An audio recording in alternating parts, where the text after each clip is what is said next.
اس کے اندر کی چیزیں برقرار رہیں گی؟ ساری کے ساری چیزیں ٹوٹ جائیں گی، پھوٹ جائیں گی۔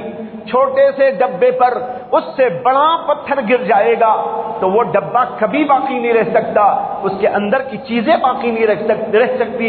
اب اندازہ کرو اس زمین، اور اتنی بڑی زمین جو ہم بہت بڑی سمجھتے ہیں، لیکن ستاروں میں سے ایک ایک ستارہ اس سے کئی کئی گنا بڑا ہے۔ وہ ستارے جب اس کے اوپر ٹوٹ کر گرنے لگیں گے، زمین کا کیا نقشہ بنے گا، زمین والوں کا کیا نقشہ بنے گا؟ یہ ہے قیامت جب آئے گی تو اللہ نے اس کا منظر پیش کیا، اذا الشمس کوورت واذا النجوم انکدرت واذا الجبال سیرت، اور پہاڑ گولوں کے مانند اڑنے لگے گے۔ آج یہ پہاڑ آپ کو کیسے نظر آ رہے ہیں؟ کتنے زبردست طاقت والے اور کیسے مضبوط اور کس طرح زمین میں فٹ ہیں، لیکن قیامت طاری ہوگی تو اللہ ان کو ایسا کر دیں گے جیسے کہ روئی کے گولوں کی طرح یہ اڑنا شروع ہو جائے گی۔ بہرحال بتانا یہ ہے کہ وہ دن آ کے رہے گا، اللہ اس سے ڈرا رہے ہیں اور کہتے ہیں وہ زلزلہ بڑا زبردست زلزلہ ہوگا، اس لیے اس دن سے ڈرو اور اس کی تیاری کرو، وہ ضرور آ کے رہنے والا ہے۔ کہتے ہیں ان وعد اللہ حق، اللہ کا یہ وعدہ حق ہے۔ آگے کہا فلا تغرنکم الحیات الدنیا، کہیں تمہیں یہ دنیا کی زندگی کی زیب و زینت، یہاں کی یہ بلڈنگیں، یہاں کا یہ دل فریب منظر جو حقیقت میں دل فریب نہیں ہے بلکہ دھوکہ ہی دھوکہ ہے، یہ دل فریب منظر جو ظاہراً تم کو دل فریب لگتا ہے، کہیں ایسا نہ ہو کہ دنیا کی زندگی تم کو دھوکے میں ڈال دے۔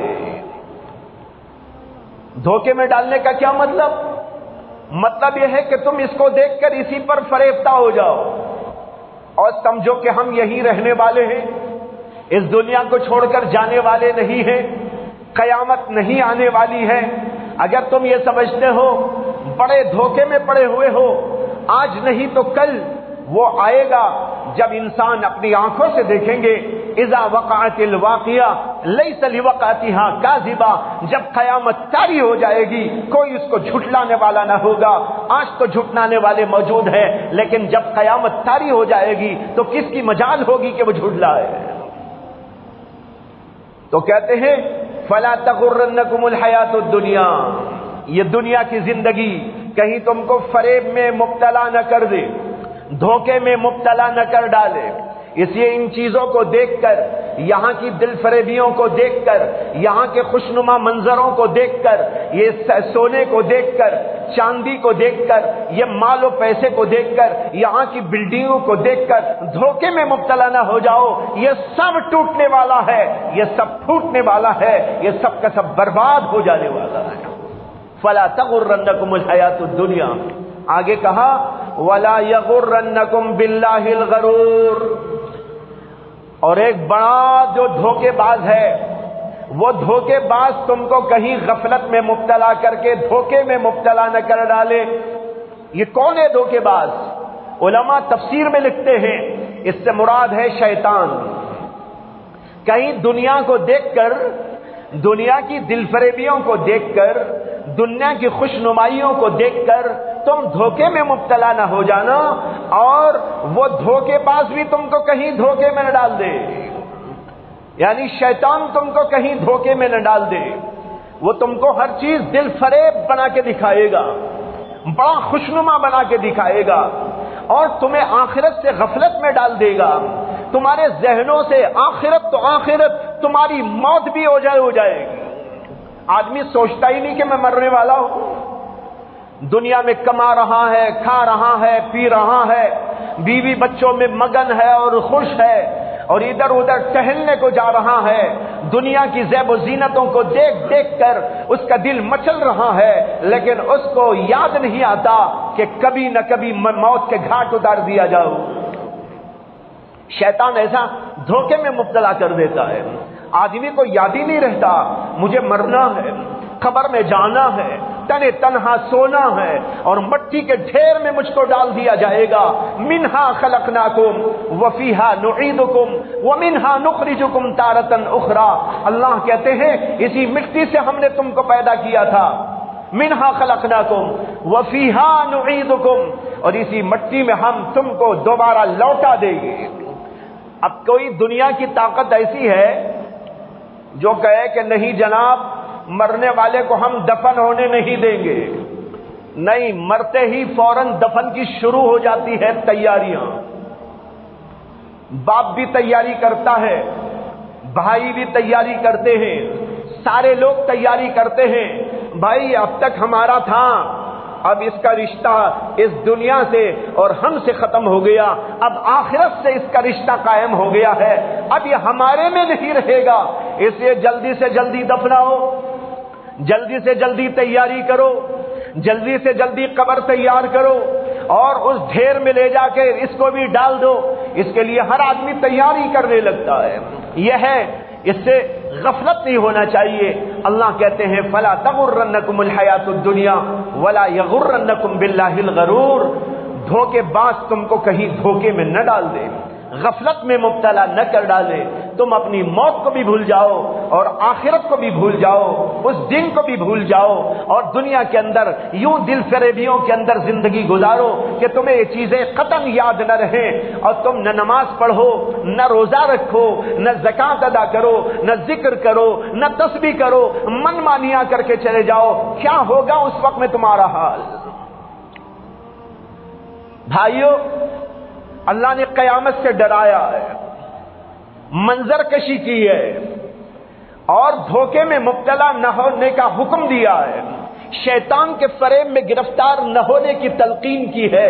یہ سب اللہ نے اپنی رحمت سے بیان کیا ہے. اللہ چاہتے ہیں کہ بندے گمراہ نہ ہو, اللہ چاہتے ہیں کہ بندے جہنم میں نہ جائے, اللہ چاہتے ہیں کہ میرے بندے جنت میں جائیں. اس لیے اللہ نے کھول کھول کر ساری حقیقتوں کو بیان کر دیا تاکہ ہر آدمی اس کی تیاری کے اندر لگ جائے. ایک چھوٹا سا واقعہ یاد آ رہا ہے, یہ ہے ہارون الرشید کا واقعہ.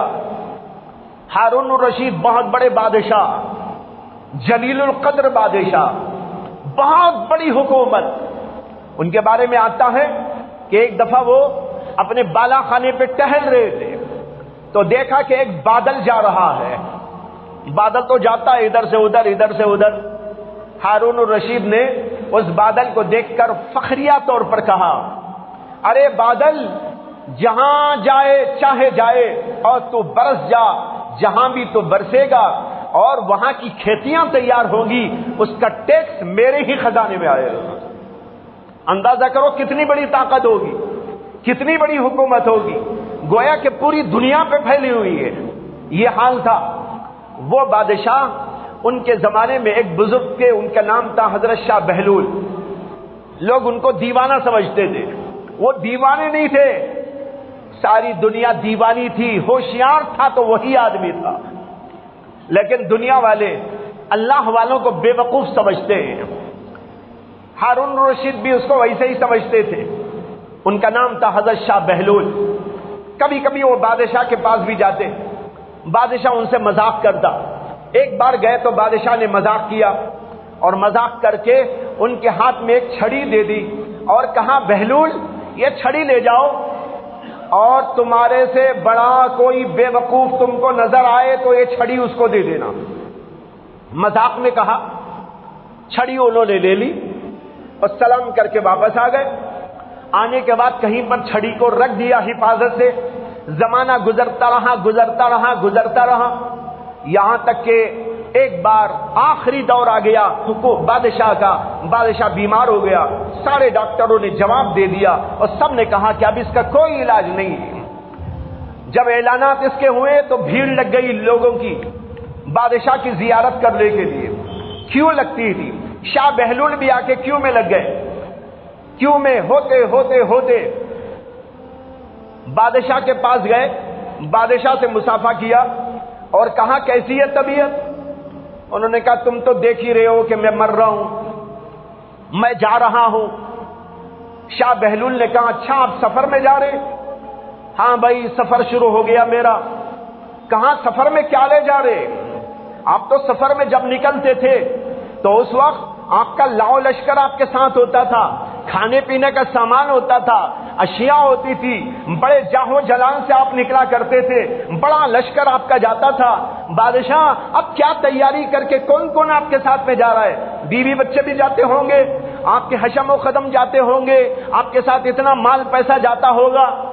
بادشاہ تنگ آ گیا، کہا بہلول میرے اوپر رحم کرو، میری حالت تو تم کو مذاق سوچ رہا ہے، تم میرے سے ابھی مذاق کرتے ہو، تمہارا دماغ ابھی خراب ہے، میری حالت دیکھ کر بھی تم کو رحم نہیں آتا۔ انہوں نے کہا کہ میں نے غلط کیا کہا؟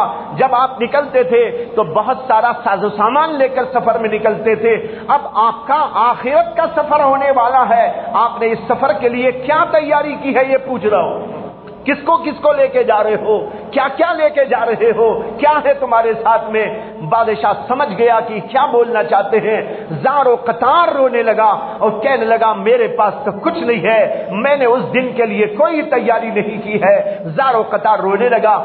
شاہ بہلول وہ چھڑی بھی آج ساتھ لے آئے تھے جو بادشاہ نے کئی سال پہلے ان کو دی تھی، وہ چھڑی ان کے ساتھ تھی۔ انہوں نے چھڑی یوں نکال کر بادشاہ کے ہاتھ میں رکھتے ہوئے کہا آپ نے کئی سال پہلے یہ کہتے ہوئے یہ چھڑی مجھ کو دی تھی کہ تم سے بڑا بے وقوف کوئی نظر آئے تو دے دینا۔ بادشاہ میں تلاش کرتا رہا، میرے سے بڑا کوئی بے وقوف نظر آ جائے، مجھے آج آپ میرے سے بڑے بے وقوف نظر آ رہے ہیں، یہ پکڑیے آپ کی چھڑی۔ بھائیو آج ہم سب یہی بے وقوفی کر رہے ہیں، موت کھڑی ہے، قیامت آنے والی ہے، لیکن ہمیں اس کا احساس نہیں ہے، ہم نے کوئی تیاری کرنے کا کوئی ارادہ تک نہ کیا۔ کم سے کم آج ارادہ کرو ہم اپنی آخرت کو تیار کریں گے، اپنی قبروں کو تیار کریں گے، اپنی قبروں کو ہم بنائیں گے، اس کو حسین و جمیل بنائیں گے، لیکن کیسا بنائیں گے؟ اینٹ و پتھر سے نہیں، گرانیٹ سے نہیں، وہ بنائی جائے گی اعمال سے، وہ بنائی جائے گی ایمان سے، وہ نمازوں کے ذریعے، وہ ذکر و تسبیحات کے ذریعے، وہ اللہ کی یاد کے ذریعے، نبی کی سنتوں کے ذریعے، قرآن کی تلاوت کے ذریعے اور اللہ کے دین کی اشاعت کے ذریعے، اللہ کے دین کی خدمت کے ذریعے، مخلوق کی خدمت کے ذریعے اور غریبوں کی امداد اور نصرت اور مدد کے ذریعے، ان چیزوں کے ذریعے اپنی آخرت اور اپنی قبر کو تیار کیا جاتا ہے۔ اللہ تعالیٰ مجھے بھی اور آپ کو بھی توفیق عطا فرمائے۔ وآخر دعوانا ان الحمد للہ رب العالمین۔